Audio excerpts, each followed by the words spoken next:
Swipe your credit card and get instant payment at just 1.9%.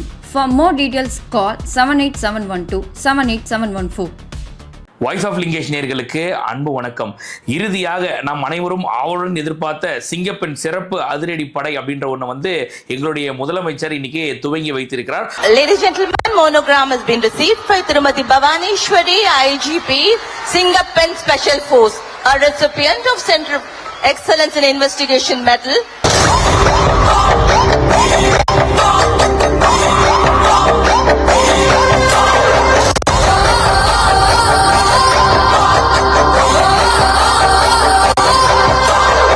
இப்போ இந்த வீடியோல வந்து இந்த சிங்கப்பெண் சிறப்பு அதிரடி படையோட சிறப்பு அம்சங்கள் என்ன, எதுக்காக இதை லான்ச் பண்ணியிருக்கோம், இதோட வேலை என்ன அப்படின்றத எல்லாத்தையும் டீட்டெயிலாக இந்த வீடியோவில் பார்க்க போறோம். அது மட்டும் இல்லாம 2500 பேருக்கு வேலை வாய்ப்பை கொடுக்க போகுது அப்படின்றாங்க.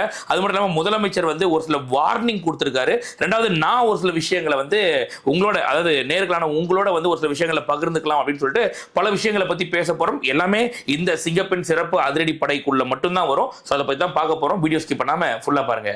இவ்வளவு நேரம் நான் இதெல்லாம் ரொம்ப சாஃப்டா சொல்லிட்டு இருந்தேன்.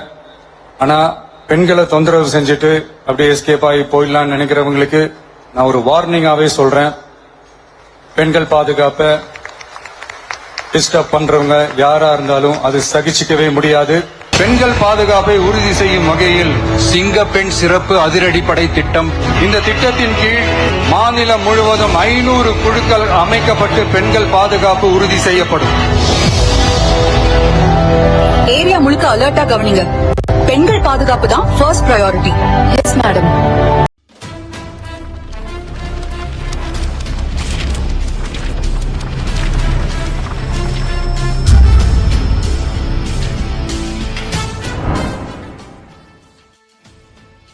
அதாவது இன்னைக்கு சிங்கப்பெண் சிறப்பு அதிரடி படை அப்படின்ற ஒரு விஷயத்தை துவங்கி வைக்க போவதாக முன்னாடியே சொல்லியிருந்தாரு. ஒரு வாரத்துக்கு முன்னாடியே வந்து இது நடக்க வேண்டிய ஒரு நிகழ்ச்சி. ஆனால் ஒரு வாரம் தள்ளி போட்டிருந்தாப்புல முதலமைச்சர் இன்னைக்கு வந்து பார்த்தீங்கன்னாக்கா கரெக்டாக இது செவ்வாய்க்கிழமை அதுவுமா இந்த சிங்கப்பெண் சிறப்பு அதிரடி படை அப்படின்றத ஒன்று துவங்கி வச்சிருந்தாரு. அது மட்டும் இல்லாமல் அவரோட உரையையும் கொடுத்திருந்தாரு. அது மட்டும் இல்லாமல் அவரே வாகனத்தில் ஏறி அந்த வாகனத்தை அந்த கிரவுண்டை ஒரு ரவுண்டும் அடிச்சு அந்த அதிகாரிகளுக்கு அவருடைய மரியாதையும் செலுத்தினார். பல விஷயங்கள். இப்போ இந்த சிங்கப்பெண் சிறப்பு அதிரடி படை அப்படின்ற இல்லையா, இதோட சிறப்பு அம்சங்கள் என்ன அப்படின்னாக்கா பெண்கள் பாதுகாப்பு, குறிப்பா வந்து பெண்கள் பாதுகாப்பு கூடவே குழந்தைகளோட பாதுகாப்பும் ரொம்ப ரொம்ப முக்கியம். அதாவது எந்தெந்த வகை எந்தெந்த இடத்துலலாம் வந்து ரொம்ப சஸ்பீஷியஸா இருக்கு, பாதுகாப்பே இல்லாத இருக்கும், அந்த இடத்துல கண்டிப்பா இவங்களோட கண்காணிப்பு இருக்கும். உதாரணத்துக்கு சொல்லணும்னா கடந்த ஆட்சி காலத்துல கோவை விமான நிலையத்துக்கு பின்புறம் வந்து ஒரு 3 பேர் சேர்ந்து ஒரு பெண்ணை கடிச்சு கொதர்னாங்க. அந்த இடத்துல வந்து பார்த்தா சிசிடிவி கேமரா எதுவுமே இருக்காது. அந்த இடத்துல மறைவாக ஒரு மது கடைனா ஒரு வீட்டுக்குள்ள மது வித்துட்டு இருந்தாங்க. இது எல்லாமே நமக்கு தெரிஞ்சது இல்லையா. ஸோ இந்த மாதிரி பாதுகாப்பு இல்லாத இடங்கள்லாம் வந்து பார்த்தீங்கன்னா இவங்களோட கண்காணிப்புகள் மூலியமாக இருக்கும். அது மட்டும் இல்லாமல் ட்ரோன் கேமரா ஃபெசிலிட்டியோடவே பார்த்தீங்கன்னா இவங்க கண்காணிக்கவும் செய்வாங்க. அது மட்டும் இல்லாமல் 2500 பேருக்கு வேலை வாய்ப்பும் கொடுப்பதாக சொல்லியிருந்தாங்க. ஸோ இந்த ஒரு திட்டத்தால் மட்டும் 2500 பேருக்கு புதுசாக வேலை கொடுக்கறதுக்கான திட்டமாக இது இருக்கும் அப்படின்னு சொல்லியிருந்தாரு. அது மட்டும் இல்லாமல் பொதுவாக போலீஸ் அப்படின்னாலே காக்கி அப்படின்னு நமக்கு தெரியும். நமக்கு காக்கி பேண்ட் காக்கி ஷர்ட் அப்படின்ற மாதிரி நமக்கு தெரியும். பட் முதல் தடவையாக பார்த்தீங்கன்னாக்கா அந்த ட்ரெஸ் கோடை மாற்றி தனித்துவம் வாய்ந்ததாக இருக்கணும் இந்த சிங்கப்பெண் அதிரடி படை அப்படின்றத நம்ம முதலமைச்சர் கொண்டு வந்து இன்னைக்கு லான்ச் பண்ணியிருக்காரு. சிங்கப்பெண் சிறப்பு அதிரடி படை.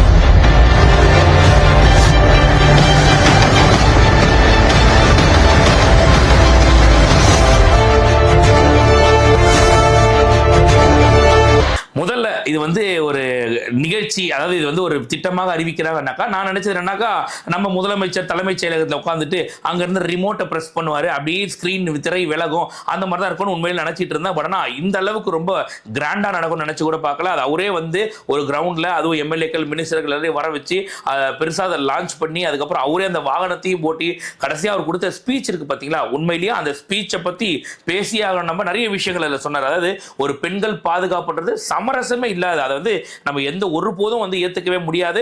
இதில் பெண்கள் பாதுகாப்பு அப்படின்னு வரும்போது பார்த்தீங்கன்னாக்கா எல்லாத்துக்கும் மேலே நிற்கிறதுனா போதை கலாச்சாரம்ன்றதா நிற்கும். இந்த போதை கலாச்சாரம்ன்றது மே 10ஆம் தேதி நான் ஆட்சிக்கு வந்த உடனே ஒன்றும் இது தோன்றலை, பல வருஷங்களாகவே இது இருந்துட்டு இருக்கு. அந்த அளவுக்கு இது வேறு ஊன்றி கிடக்குது. இதை மொத்தமாக நம்ம வெளியெடுக்கணும். சட்ட ஒழுங்கு பிரச்சனையும் வந்து பார்த்தீங்கன்னாக்கா இது எல்லாத்தையுமே இன்டர்லிங்க் பண்ணக்கூடியதான் இந்த போதை கலாச்சாரம். அதை ஒழிக்கிறதுக்கான வேலைகளை பார்த்துட்டு இருக்கோம். பட் இதில் அந்த பெண்களுக்கான பாதுகாப்பு, குழந்தைகளுக்கான பாதுகாப்புன்றது இருக்கு இல்லையா, அதில் சுத்தமாக கன்வின்ஸே கிடையாது அப்படின்னு சொல்லிட்டு ரொம்ப தீர்க்கமா சொல்லிட்டாப்ல. இவ்வளவு நேரம் நான் இதெல்லாம் ரொம்ப சாஃப்டா சொல்லிட்டு இருந்தேன். ஆனா பெண்களை தொந்தரவு செஞ்சுட்டு அப்படியே எஸ்கேப் ஆகி போயிடலாம்னு நினைக்கிறவங்களுக்கு நான் ஒரு வார்னிங்காவே சொல்றேன். பெண்கள் பாதுகாப்பை டிஸ்டர்ப் பண்றவங்க யாரா இருந்தாலும் அது சகிச்சுக்கவே முடியாது.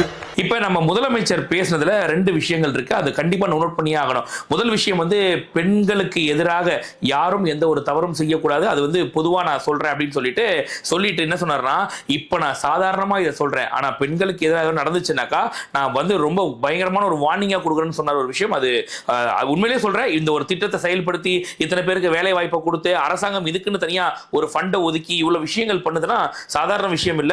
இனிமேல் ஒரு பெண்ணை தொட்டிங்க அப்படின்னாக்கா அதுக்கான நடவடிக்கை ரொம்ப கடுமையா இருக்கும். இது முதல் பாயிண்ட். ரெண்டாவது பாயிண்ட், ஒரு நிரபராதி கூட இங்க தண்டிக்கப்படக்கூடாதுன்னு சொன்னார். நீங்க எல்லாம் பார்த்திருப்பீங்க. நீங்க நிரபராதிகள் யாரும் தண்டிக்கப்படக்கூடாது, இதையும் காவல் அதிகாரிகள் மைண்ட்ல எடுத்துக்கணும். தப்பு செஞ்சவங்களுக்கு மட்டுமே அந்த உண்மையான கடுமையான தண்டனை கோர்ட் மூலியமா வாங்கி தரணும். அப்பதான் அதை பார்த்து தப்பு செய்ய நினைக்கிறவங்களுக்கு கூட தப்பு செய்யக்கூடாதுன்ற அந்த ஒரு பயம் வரணும். அது எதுக்காக சொன்னார் அப்படின்னா, சும்மா அதாவது ஒரு ஒரு பெண் வந்து ஒரு ஃபேக்கா ஒரு கம்ப்ளைண்ட் கொடுக்குறாங்க அப்படின்னாக்கா உடனே பெண் கொடுத்துட்டாங்கடா கம்ப்ளைண்ட் தூக்கி அவனை போட்டு கசக்குங்கடா அப்படின்னு சொல்லிட்டு அவனை கசக்கி புரியாத எந்த ஒரு யூஸுமே இல்லை. இது வந்து காவல் அதிகாரிகளுக்கு முதலமைச்சர் ஒரு ரெக்வஸ்டாக வச்சாரு. நானுமே இந்த இடத்துல ஒரு ரெக்வஸ்ட் வைக்கிறேன், ஒரு சில உதாரணத்தோட நான் வைக்கிறேன்.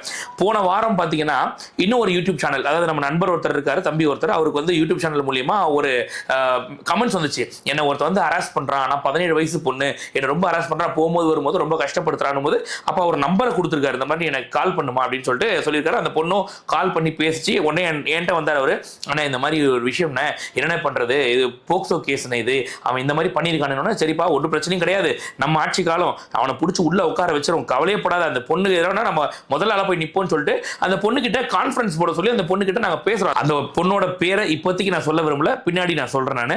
அதே மாதிரி அந்த பொண்ணு யாரால பாதிக்கப்பட்டுச்சு அது என்னன்றதையும் டீட்டெயிலாக நான் சொல்ல விரும்பல, ஜஸ்ட் உங்களுக்கு தெரிஞ்சுக்கணும் அப்படின்றதுக்காக. அப்ப அந்த பொண்ணு வந்து பாத்தீங்கன்னா ஒரு ஸ்கூல்ல படிச்சிட்டு இருக்கு, இங்க ஆவடி பகுதியில் ஒரு ஸ்கூல்ல படிச்சிட்டு இருக்கு.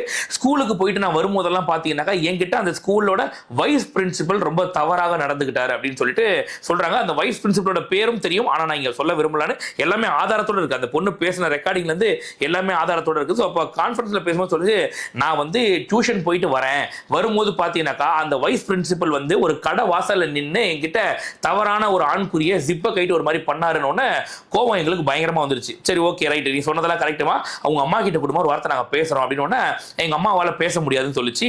அப்பயும் எங்களுக்கு டவுட் வந்துச்சு, அம்மாவால பேச முடியாதா, இல்லமா இப்ப இவ்வளவு பிரச்சனை நடந்திருக்கு அப்படின்னு. இல்ல இந்த பிரச்சனைக்கு நான் போய் ஸ்டேஷன்ல கம்ப்ளைண்ட்டும் கொடுத்துட்டேன்னு என்னம்மா நடவடிக்கை எடுத்தாங்கன்னா என்கிட்ட இருந்து 3000 ரூபாய் ஸ்டேஷன்ல இருந்து புடுங்கிட்டு அனுப்புனாங்க. எப்படிமா ஸ்டேஷன்ல, அதாவது காசு கொடுன்னு கேட்கறது ஒரு வழக்கம், உன்கிட்ட காசு வாங்குறதெல்லாம் ஓகே, உன்கிட்ட புடுங்கிட்டு அனுப்புனாங்க, அதாவது பர்ஸை புடுங்கி ஜிப்பை திறந்து பர்ஸ்ல இருந்து காசு எடுத்து போ அப்படின்னு சொல்லி திருத்தி விட்டதாக சொல்லிச்சு. அதுக்கு ஒரு அட்வொகேட்டையும் வந்து நான் கூட்டு போனா அந்த அட்வொகேட்டை கொடுத்துருமான்னு சொன்னாங்க இவங்க. அந்த அட்வொகேட்டோட பேசின அந்த ரெக்கார்டிங்கும் நம்ம கிட்ட இருக்கு. ஸோ எல்லாத்தையுமே வந்து நம்ம தீர விசாரிச்சு அங்க ஒரு கடை வாசல்ல இவர் பண்ணதாக சொன்னாங்க இல்லையா, சரியான ஒரு டைம் எல்லாமே சொன்னாங்க. அந்த டைம்ல போயிட்டு அங்க சிசிடிவி கேமராவை ஃபுல்லா செக் பண்ணா அப்படி ஒரு நபர் அங்க வரவும் கிடையாது. அதுக்கப்புறம் இந்த மாதிரி ஸ்டேஷன்ல அந்த அட்வொகேட் சொன்னாங்க இல்லையா, அந்த அட்வொகேட்டுக்கு ஃபோன் பண்ணி பேசினதுக்கு அப்புறமா அந்த அட்வொகேட் எனக்கு முன்னாடி தெரிஞ்ச அட்வொகேட், நானும் இந்த பகுதியில் இருக்கிறதா நான் ரொம்ப தெரிஞ்ச அட்வொகேட், அவங்கள்ட்ட கேட்கறேன் என்னங்க இந்த மாதிரி சொல்றாங்க. ஐயோ அந்த பொண்ணு சரியான ஃப்ராடு சார், அது ஆல்ரெடி இளம் பண்ணி அந்த பொண்ணு மேல ஸ்டேஷன்ல கேஸ் இருக்கு. ரெண்டாவது அந்த வைஸ் பிரின்சிபல் சொல்லிச்சு இல்லையா, அந்த வைஸ் பிரின்சிபலை வந்து இந்த பொண்ணு காதலிச்சு, அதனால வந்து இந்த பொண்ணு வந்து அவனை பழி வாங்கணும்ன்றதுக்காக நிறைய வேலை பண்ணிட்டு இருக்கு சார் அப்படின்னு. சரி, ஓகே, ஒன்றும் பிரச்சனை, நாங்கள் எதுவுமே தெரியாத மாதிரி அந்த பொண்ணு கால் பண்ணோம். மாதிரி ரெண்டாவது விஷயம், அந்த பொண்ணு எங்ககிட்ட வந்து பேரை முதல்ல தப்பா சொல்லிச்சு, ஆனா அந்த பொண்ணோட உண்மையான பேர் என்னது அட்வொகேட் எங்களுக்கு சொன்னாங்க. பயங்கர ஷாக்கிங். அந்த பொண்ணுக்கு ஃபோன் பண்ணேன், உன்னோட பேர் என்னம்மா அப்படின்னு சொன்னேன். அப்பவும் தவறாக தான் சொல்லிச்சு அந்த பொண்ணு. இல்லம்மா உன் பேர் இதனமா சொல்றாங்கன்னு. அப்ப சொல்லுது, இல்ல சார் நான் உண்மையான பேர் சொன்னா ஏதோ பிரச்சனை வந்துடும் பாக்குறேன் சார் அப்படின்னு. சரி, ஓகே, பரவாயில்ல, இது ஒரு நியாயமான ஒரு விஷயம் தான், உண்மையான பேரை நீ சொல்ல வேண்டாம். பட் எதுக்காகமா வந்து இந்த மாதிரி ஒரு விஷயம்லாம் பண்ற, எதுவுமே நடக்காத விஷயத்த எதுக்குமா நீயே மேனிபுலேட் பண்ற, என்னமா ஆச்சுன்னு. இல்ல இந்த மாதிரி இருக்கணும்னு நீ சொல்றதெல்லாம் கரெக்ட். அதாவது அந்த வைஸ் பிரின்சிபலை வந்து தண்டனை வாங்கி கொடுக்கறது, அவர் உண்மையிலே தப்பு பண்ணாரா, எல்லாமே கரெக்ட், நான் பண்றதெல்லாம் கரெக்ட். ஆனா இது எல்லாமே உங்க அம்மா முதல்ல எங்க கிட்ட பேசணும். அம்மாக்கு தெரியாம நடந்திருக்காது கண்டிப்பா. நீ அம்மாவையும் கூட்டிட்டு ஸ்டேஷனுக்கு போனதாக எங்கிட்ட சொல்ற இல்லையா, அம்மாவை நாங்க பார்க்கணும்னு சொன்னோம்னா அட்ரஸ் அந்த பொண்ணு அனுப்பிச்சு, லொகேஷன் அனுப்பிச்சு. அந்த லொகேஷனுக்கு நானும் அந்த இன்னொரு யூடியூபரும் போயிட்டு அங்க நிக்கிறோம். அவங்க அம்மாவும் இருந்தாங்க, அந்த பொண்ணும் இருந்தாங்க. வெளியில வந்துட்டாங்க, வீட்டை விட்டு வெளியில வந்துட்டாங்க. சரி, அப்ப நாங்க போயிட்டு காரை நிறுத்திட்டு போயிட்டு பேச வரோம். அந்த பொண்ணு ஆல்ரெடி இன்னொரு அட்வொகேட்டை கூட்டிட்டு வந்திருக்கு ஆக்சுவலா. அப்ப நாங்க கேட்கறோம், நீங்க எதுக்கு வந்தீங்கன்னா, இல்ல இந்த பொண்ணு தான் கூட்டு வந்துச்சு. ஆக்சுவலா அந்த பொண்ணு எங்களையுமே நம்பாம எங்களை பார்க்க ஒருத்தர் வராருன்னு சொல்லிட்டு சேஃப்டிக்காக ஒரு அட்வொகேட்டை கூட்டு வந்திருக்கு. அது பரவாயில்ல, அது காமனான ஒரு விஷயம். அந்த பொண்ணோட சேஃப்டிக்காக கூட்டிட்டு வரதெல்லாம் இருக்கட்டும், பரவாயில்ல. அப்ப அந்த பொண்ணு கிட்ட போய் கேட்கறோம், என்னதாம்மா உன் பிரச்சனை, என்னம்மா ஏமா இப்படி பொய்யா சொல்லிட்டு இருக்கான்னு. இல்ல அவர் என்கிட்ட தப்பா நடந்துட்டாரு, அதெல்லாம் உண்மைதான் அப்படின்னு. நீ சொல்றதை வச்சு பண்ண முடியாது, நீ சொல்றது எல்லாமே பொய். ஏன்னா அந்த பொண்ணு மேல ஆவடி ஸ்டேஷன்லயே பாத்தீங்கன்னாக்கா நிறைய கம்ப்ளைண்ட் இருக்கு, பூந்தமல்லி ஸ்டேஷன்ல நிறைய கம்ப்ளைண்ட் இருக்கு. ஸ்கூல்ல ஒரு வருஷத்துக்கு முன்னாடியே அந்த பொண்ணு அனுப்பிட்டு எக்ஸாமுக்கு மட்டும் தான் நீ வரணும், இதுக்கப்புறம் வரக்கூடாதுன்னு சொல்லிட்டு கூட படிக்கிற மற்ற பெண்களோட போட்டோ எல்லாம் மார்பிங் பண்ணி ஏதோ பண்ணதாக கேஸ் கொடுத்துருக்காங்க. அந்த மாதிரி பல பிரச்சனைகள் இருக்கு இந்த பொண்ணு மேல. இது எதையுமே அந்த பொண்ணு சொல்லாம மறைச்சிருச்சு. அட்வொகேட் மூலியமா தான் எங்களுக்கு எல்லாமே தெரிஞ்சது. அப்புறம் அவங்க அம்மா கிட்ட கூப்பிட்டு கேட்கிறோம், இந்த மாதிரி வந்து பொண்ணு இந்த மாதிரி சொல்லுது, என்ன பண்ணணும்னா அவங்க அம்மா சொன்ன ஒரே விஷயம், அவ 1000 சொல்லுவா, நீங்க எதுக்கு அவ பேச்சை கேட்டு நீங்க வரீங்க நீங்க அப்படின்னு ஒரு வார்த்தை கேட்டோம். எனக்கு பயங்கர ஷாக். என்னங்க உங்க பொண்ணு இந்த மாதிரி 17 வயசு பொண்ணு ஒருத்தர் வந்து அரெஸ்ட் பண்றாருன்னு சொல்றாங்க. நாங்க வந்து என்ன எதுன்னு கேட்க வந்தாக்கா, என்னங்க இப்ப இன்கேஸ் அந்த பொண்ணு சொன்னது உண்மையா இருந்தா இம்மீடியட்டா அந்த வைஸ் பிரின்சிபலை போய் பிடிச்சி போலீஸ்ல கொடுத்து நாங்களே எங்க கட்சி சார்பா கம்ப்ளைண்ட் கொடுத்து உள்ள தள்ளுவாங்க போக்சோ கேஸ்ல. நீங்க இது மாதிரி சொன்னா எப்படிங்கன்னதுக்கு, அது அப்படிதான் சும்மா சொல்லிட்டு இருக்காங்க, அது பல வருஷமா இப்படிதான் சொல்லிட்டு இருக்குது, நீங்க போங்க அப்படின்றாப்ல. ஆக்சுவலா அந்த பொண்ணு மனநல பாதிக்கலாம் படல, ஆனா அந்த பொண்ணுக்கு அந்த ஆணை பழி வாங்கணும், வேற ஒண்ணுமே இல்லை. அதுக்காக என்ன பண்ணுச்சுன்னா கமெண்ட் செக்ஷன்ல வந்து கமெண்ட் பண்றது, அவங்க போட்டோ, அதாவது ஸ்டேஷன்ல போய் நிற்கும் போது அவங்க போட்டோவை எடுத்து சோசியல் மீடியால இன்னும் போட்டு வச்சிருக்காங்க. அவங்களோட போட்டோ 54 போட்டோ எடுத்து போட்டு வச்சிருக்கு. இந்த மாதிரி விஷயங்கள்லாம் செய்யுது. இது எதுக்காக நான் சொல்றேன் அப்படின்னா, அந்த பொண்ணோட பேரையும் நான் இங்க சொல்லல, அது எந்த ஸ்கூல்லும் சொல்ல, அந்த வைஸ் பிரின்சிபலோட பேரையும் சொல்ல, ஒரு உதாரணத்தை மட்டும் சொல்றேன். இது எல்லாமே என்கிட்ட ரெக்கார்டிங் ஆதாரத்தோட இருக்கு. இது எதுக்காக நான் சொல்றேன் அப்படின்னா, நமக்கு ஒரு பவர் ஒன்று இருக்கு. ஐ மீன் நமக்காக ஒரு அரசாங்கம் ஒன்று செய்யுது அப்படின்னா அது நல்ல விதத்துக்கு பயன்படுத்தலாமே தவிர ஒரு கெட்ட விதத்துக்காக நம்மள ஒருத்தர் பழி வாங்கணும், நமக்கு அந்த ஆளை பழி வாங்கி ஆகணுன்றதுக்காக பண்றது சுயநலம். அதை யாருமே செய்யக்கூடாது. அப்படி பண்ணீங்கன்னா என்ன ஆகும்னா, யாரோ ஒருத்தங்க இந்த மாதிரி ஒரு திட்டத்தை, அதாவது சிங்கப்பெண் சிறப்பு அதிரடிப்படை அப்படின்ற ஒரு விஷயத்தை கொடுத்துருக்காங்க. அந்த திட்டத்தை தவறாக பயன்படுத்துறது மூலியமா உண்மையிலேயே எனக்கு வந்து பாதுகாப்பு தேவைப்படுது, என்ன ஒருத்தர் அரெஸ்ட் பண்றான்னா அவங்களையுமே நம்பாம போயிடுவாங்க. அதுக்கு இந்த மாதிரியான பெண்கள் ஒரு உதாரணமாக இருப்பாங்க. இது என்னோட வாழ்க்கையில இப்ப போன வாரம் நடந்த விஷயம், அதை உங்களோட நான் பகிர்ந்துக்கிறேன். இந்த மாதிரி நிறைய பேர் வந்து பாத்தீங்கன்னாக்கா, இரா என்னை நீ இது பண்ணல, உன்னை பாரா சிங்கப்பெண் சிறப்பு அதிரடி படையில புடிச்சு கொடுக்குறோம் பாரா அப்படின்ற மாதிரி சொல்றதெல்லாம் தயவு செஞ்சு பண்ணாதீங்க. இது காவல்துறைக்குமே நான் வைக்கிற ஒரு ரெக்வஸ்ட். என்னன்னா, ஒரு விஷயம் நடக்குதுனாக்கா உண்மையிலே யார் மேல தவறுன்றதை தெரிஞ்சு ஆராய்ஞ்சு அதுக்கப்புறமா நீங்க வந்து நடவடிக்கை எடுக்கணும் அப்படின்னு சொல்லுவேன். ஏன்னா இப்ப இந்த பெண் என்கிட்ட சொல்லுச்சு இல்லையா, அந்த சொன்னதன் அடிப்படையில் நேரா யாரா அந்த வைஸ் பிரின்சிபல் தூக்குடா, எப்படா ஒரு 17 வயசு பொண்ணு கையை வைப்போனாம அப்படின்னு சொல்லிட்டு போட்டு குமுறு கஞ்சி காசி நேரா கொண்டு போய் ஸ்டேஷன்ல விட்டுருந்தா யார் முகத்துல இங்க கரியை பூசிருப்பா. ஆனா நாங்க என்ன பண்ணோம் அப்படின்னாக்கா, இந்த பொண்ணு சொன்ன உடனே எல்லா டீடைல்ஸையும் எடுத்து இது உண்மையா பொய்யான்றது எல்லாத்தையும் விசாரிக்க ஆரம்பிச்ச உடனே அங்கங்க எங்களுக்கு தட்டுப்பட ஆரம்பிச்சு, இந்த பொண்ணு பொய் சொல்லுதுன்னு சொல்லிட்டு. சரி, இவ்வளவு பொய்ய சொல்லுது, இவங்க கூட்டா ஏதாவது பண்றாங்களா இல்ல வேற ஏதாவது பிளான் ஏதாவது பண்றாங்களா, உங்க அம்மா கிட்ட பேசணும்னா அம்மாவால பேச முடியாதுன்னு சொன்ன பொண்ணு அப்புறமா சரி நீங்க நேர்ல வாங்க அப்படின்னு சொல்லிச்சு. இதுக்கப்புறம் உங்க அம்மா கிட்ட பேசாம நாங்க எதையுமே எங்களால பண்ண முடியாதுன்னா சரி நீங்க நேர்ல வாங்கன்னு சொல்லிச்சு. நேர்ல போனதுக்கு அப்புறம் பார்த்தீங்கன்னா அவங்க அம்மா தெளிவா சொல்லிட்டாங்க, இதுதான் வேலை, நீங்க தெரிஞ்சு போய் வேலையை பாருங்க, இது கூப்பிட்டா நீங்க வந்துருவீங்களா, இது 1000 சொல்லு, நீங்க எதுக்கு போய் இது பண்றீங்க, நீங்க கிளம்புங்க போங்க அப்படின்னு சொல்லிட்டு ஒரே வாரத்தில் சிம்பிளா முடிச்சு விட்டாங்க. அப்போ இந்த அளவுக்கு ஒருத்தனை பழி வாங்கணும் அப்படின்றதுக்காக இந்த பெண்ணு கங்கணம் கட்டி சுத்துதுனாக்கா, இப்போ யாரோ ஒருத்தர் வந்து இந்த மாதிரி கம்ப்ளைண்ட் கொடுத்து 17 வயசு இந்த மாதிரி ஆயிடுச்சுங்கன்னாக்கா உடனே நம்ம வந்து சிங்கப்பெண் சிறப்பு அதிரடி படை நம்ம வீரத்தை காமிச்சாகணும்னு சொல்லிட்டு அவனை தூக்கி போட்டு நொறுக்குனீங்கன்னா யார் மேல தப்பு, ஒரு நிரபராதி கூட தண்டிக்கப்படக்கூடாதுன்னு எங்க முதலமைச்சர் சொல்லியிருக்காரு. நான் தயவு செஞ்சு அதுக்காக ஒரு விஷயம் நடந்த ஒரு விஷயத்தை எக்ஸ்பிளைன் பண்றேன். தேவைப்பட்டா சொல்லுங்க, எல்லா டீடைல்ஸும் இருக்கு, எந்த பொண்ணு, அந்த பொண்ணோட பேர் என்ன, அதோட வீடு என்ன, அதோட அட்ரஸ் எங்க, எல்லாத்தையும் வந்து காவல்துறை கேட்டா கொடுக்கறதுக்கு தயாராக இருக்கும். எல்லாம் ஆதாரத்தோட இருக்கு எங்க கிட்ட. பட் எதுக்காகனா இப்ப அந்த பொண்ணை நாங்க எக்ஸ்போஸ் பண்ணணும் அப்படின்றது கிடையாது, எந்த ஒரு நிரபராதியும் தண்டிக்கப்படக்கூடாதுன்னு சொல்லிட்டு. எல்லா ஆம்பளையும் அயோக்கியனும் கிடையாது, எல்லா பெண்களும் யோகியமும் கிடையாதுன்றதுக்காக சொல்ல வர விஷயம், வேற ஒண்ணுமே இல்லை. மறக்காம சர்ப்ரைஸ் பண்ணுங்க. தேங்க்யூ.